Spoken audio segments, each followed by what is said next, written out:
and even some skills, and a number of countries are supplying those jobs. Filipinos are the main, employed persons in Gulf countries. Indians, Pakistanis, and others also from Asia you find them. If the population of some of the countries are only 2 million, but the outsiders are 16 million or so. So I think the whole thing is bringing up economic opportunities within domestic sphere. Then you can bring more jobs and more free movement of people into the African economy. I think some people say you have to silence dance before bringing the integration. That's not true, because you can't do it. What you can do is start with what you have. It's not an egg and chicken kind of an issue. You have to start with what you have, and through course, you reduce the security threat and also bring economic opportunity. It is just, something which is so much intertuned, and you cannot separate, make the security first and then bring economic development next. That doesn't work. So we have to start with what we have and continue on, improving our situations, and then you can have, both addressed at the same time. So you have to kill two birds with one stone, and I think this is very essential. Thanks a lot, Prime Minister. Before I give the floor to Minister Biruta to take on some of the questions raised, many of them also could be from technical nature. We can ask Stephen from ECA to take on them. Before that, I just received a question before I give the floor to Minister Biruta, which I think has been already answered by Stephen, but I will just read it. It's coming from Professor Habele Matlosa, who asked the question directly to the Minister Biruta of Rwanda. As the continent officially begins implementation of the CFTA on January 1st, 2021, what are the prospects of success without free movement of people in the spirit of Pan-Africanism? I think that question was answered, but Minister, please, may you take the floor to address some of these issues raised by online participants. Thank you. Let me first of all agree with the Prime Minister that we don't need to wait for guns to be silenced and start trading or deal with economic integration. We need to do both. We need to deal with security threats. We need to deal with wars, stability. But at the same time, we need to build the economy and to start trading in the continent. Eventually, one will help to address the other. So we do not start starting with something and later on go to the other one. It's about dealing with both of them at the same time, and we'll be able to achieve both, because both are very important. There was a question about winners and losers. I think here we have talked about inclusiveness. We should not be looking at that safety or that economic integration or intra-African trade as an agreement which will make some winners and some losers. I think those who are going to be the losers are the ones who are not going to take the right decision to go for integration and start implementing the agreement and benefit from the opportunities which are being created by such an agreement. Otherwise, we should not look at just in terms of winners and losers. There was a question on single currency and national African ID. We need to start somewhere. Those are steps which can be reached at a later stage, but we should not start immediately with all this. It's a journey, it's a national area. We need to build these blocks and step by step, eventually we'll be able to reach that level of integration which was referred to by one of participants. In January 2021, we launched the CFTA, and there is the issue of the free movement of people, which is not a reality on the continent. Of course, it would be much, much better if free movement of people was a reality on the continent before we start implementation of the CFTA. But let's hope that those countries which have not ratified the instrument on free movement of people, we do it. Because eventually they wait to learn from those who did it before. But here I can assure you that there is no problem. One day anyone can come and get his visa on arrival. We have not seen any raising of criminality or whatever. So it is possible. And something else I wanted to comment on is that free movement of people doesn't mean the freedom of anyone to be established wherever he wants. It's about going to some place, doing business, leave it, go back home and move to a different place. We should not confuse it as free migration movements. So those who are afraid of these free movement of people, maybe they think that people are going to come to the place and establish themselves and start taking the jobs of the nationals and so on and so forth. This free movement of people goes also with rules. One day you come, you get a visa of 30 days, and after that 30 days you need to leave or to apply for another type of visa. But there are rules even for free movement of people. There are rules in place which need to be respected. So I think that what I want to say on these questions. Thank you. Thanks a lot, Minister. Before I turn to Stephen to take on some of these questions which have some technical nature, let me turn to Prime Minister Desalegn, who would probably address the issue of Africanizing the community engagement. Please, Prime Minister. Thank you very much, Ambassador, again.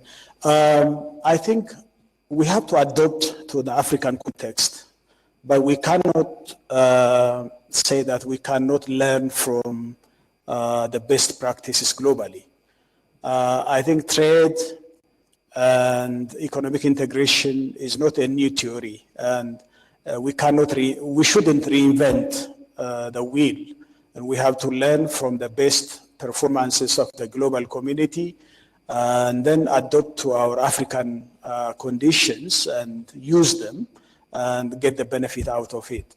So the whole issue is, yes, Africa has its own traditions, and most of the African tradings are informal, but we have to formalize them. But again, we need to involve the civil society groups. As I mentioned earlier, we shouldn't leave this thing only to political elites and business elites or academia, but we have to involve community and make the community at the center of our engagements in continental free trade area and agreement implementation. So the whole thing is we have a lot to learn from other continents, but we have to also adapt and use our own mechanisms to involve and make our people at the center of it. So as I'm mentioning, that my colleague has said, it's all about people. It's not just about business people only. So this is how we can do. But what is that? We have to sit down and work out. The implementation needs the engagement of the entire African people. Thanks a lot, Prime Minister. This is a great reminder. How can we make sure the African people are really part of the integration process. This is an important element. Steve, we have a few questions that you may need to come to help us. One of the questions is about African economies and the SMEs need to be strengthened to be globally competitive, how this can be done. Second, how will equality and standards be dealt with? Will there be standardization at the regional and continental level? Last question, how will CFTA, how will obligation under CFTA be harmonized with the EPAs, the Economic Partnership Agreements, and the bilateral agreement like US, Canada? Please. Okay, thank you very much. I hope you can still hear me. Can you hear me? That's correct. Yes, please. Proceed. Okay, thank you. So first of all, very quickly, on the question about the single currency, you don't need a single currency for the AfCFTA to be successful. What we need here is to focus on, we have payment systems at the sub-regional level. We need interoperability of these payment systems in the interim, even as we work towards a Pan-African payment system that will allow us to trade in our own currency and just have a clearing house for the trade at the end of the day. And I think Africa is showing leadership in terms of financial technology, and I think we are way ahead to make this possible.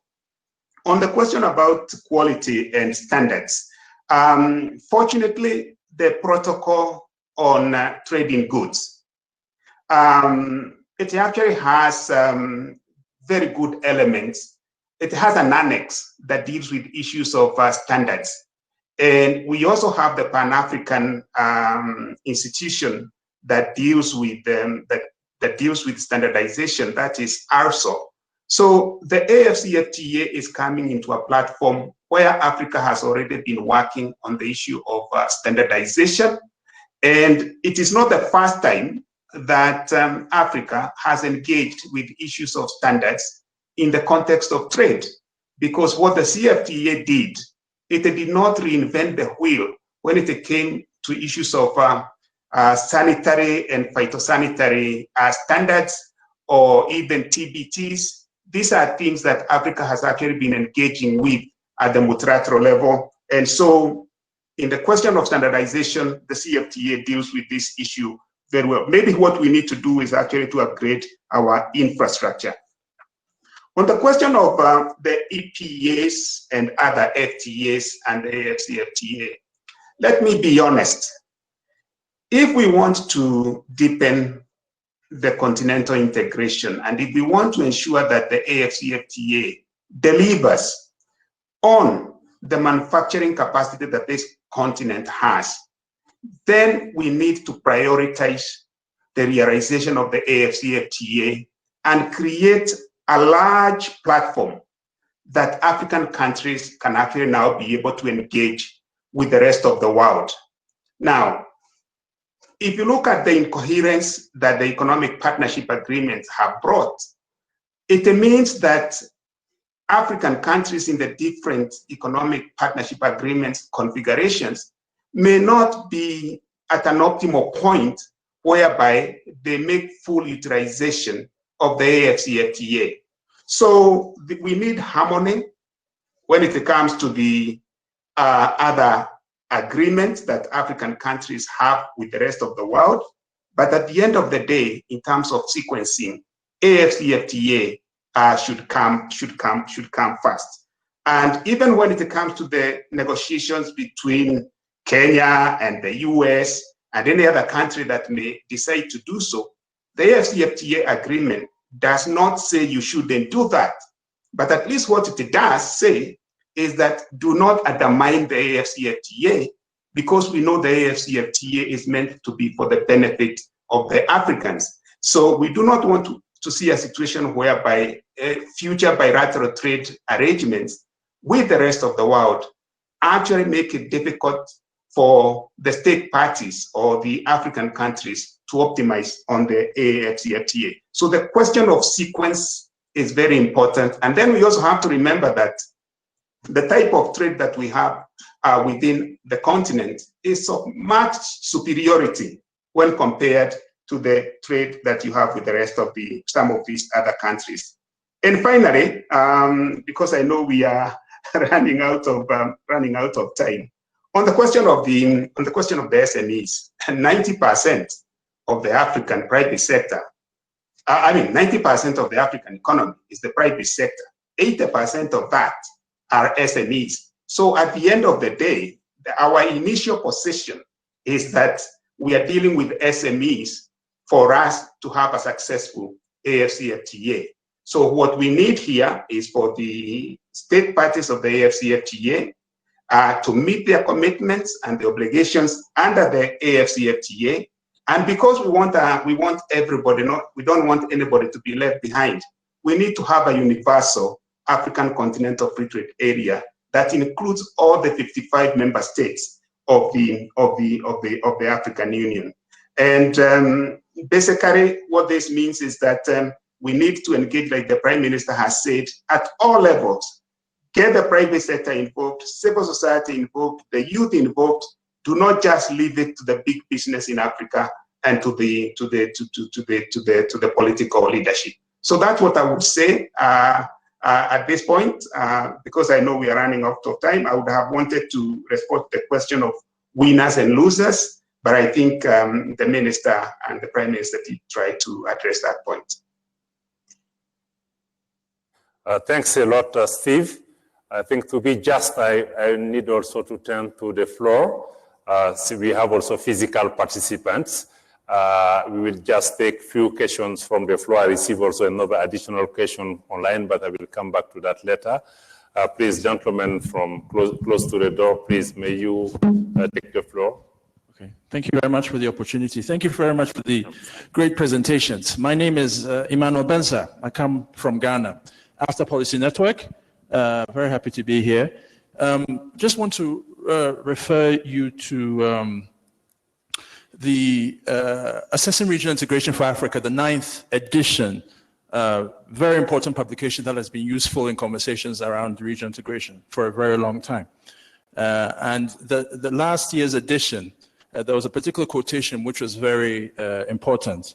It was about the AfTA not just being about intra-African trade, but about dispelling the crisis of implementation around AU programming and Agenda 2063, which is to say, for some of us, that what it therefore means is that if we could have moved so quickly on the African Continental Free Trade Area with the momentum that we have seen, then surely we must be able to move around all the other issues that we have seen around the AU levy, around freedom of movement protocol, and so on and so forth.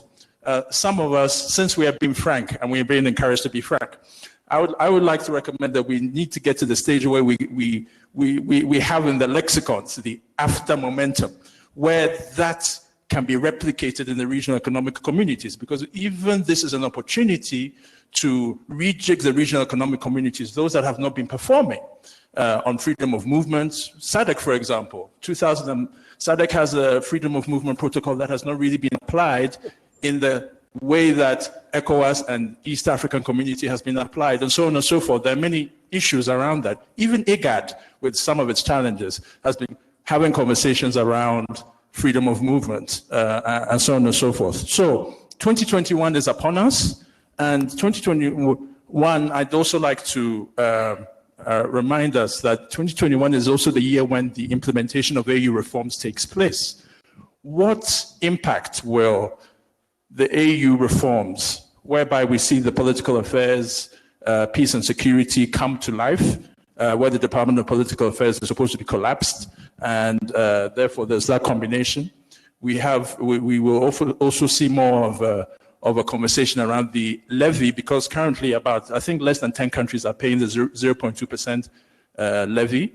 Rwanda, Chad, Kenya, Ghana, so on and so forth. So that is one of the questions I'd like to put to the floor, that going forward, as we think through how relevant the African Continental Free Trade Area will be in changing our lives, how are we going to reconcile that also with the new reforms that are happening at the African Union Commission itself, for it to be leaner and so on and so forth? that has been consistent with the Kigali Declaration back in 2018. Thank you very much. Thanks a lot. I will just take one additional question because I see Brian threatening me that if I don't stop next time, they will not call me to come to moderate any session at the Tana Forum. So just make sure I don't lose my opportunity. If it's a lady hand, definitely I will take it. Madam, please, on this table.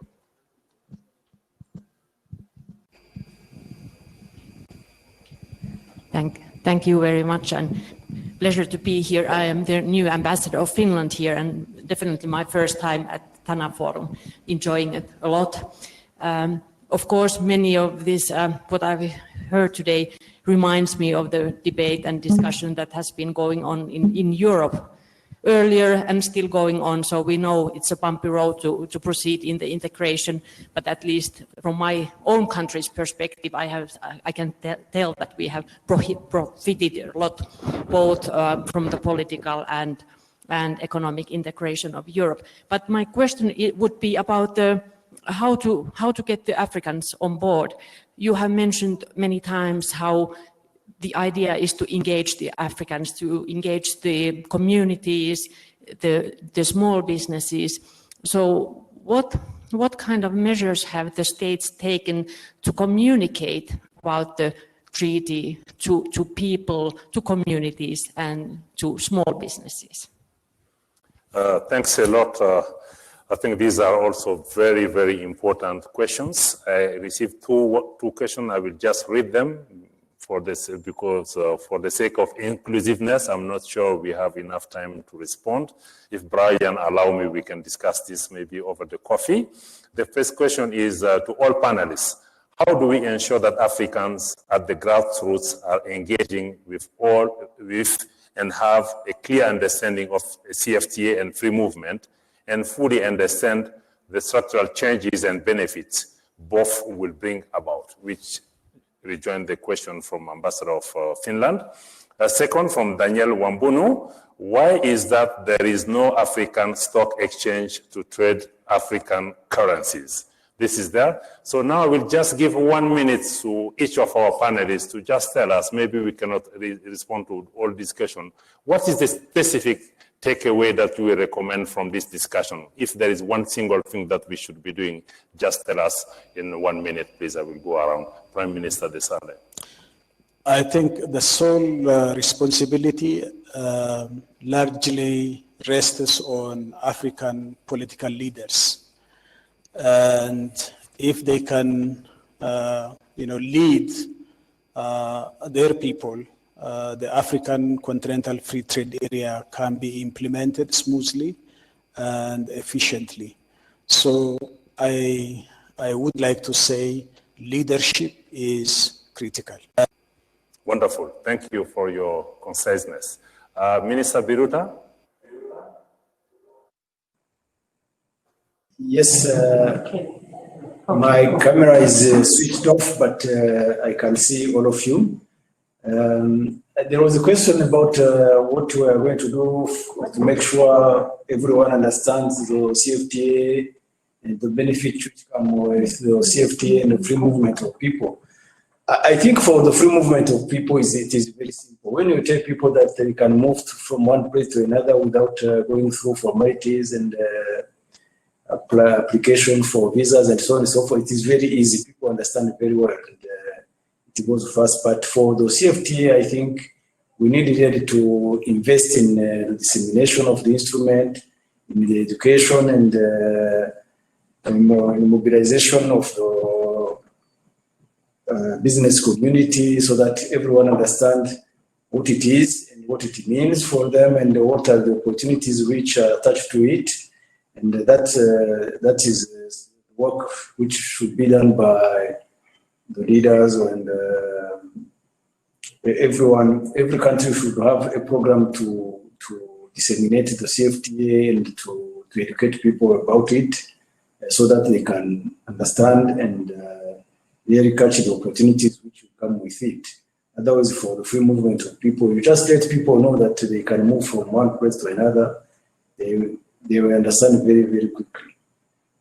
otherwise, education, dissemination of these instruments should be part of the program when we talk about these continental agreements. Thank you.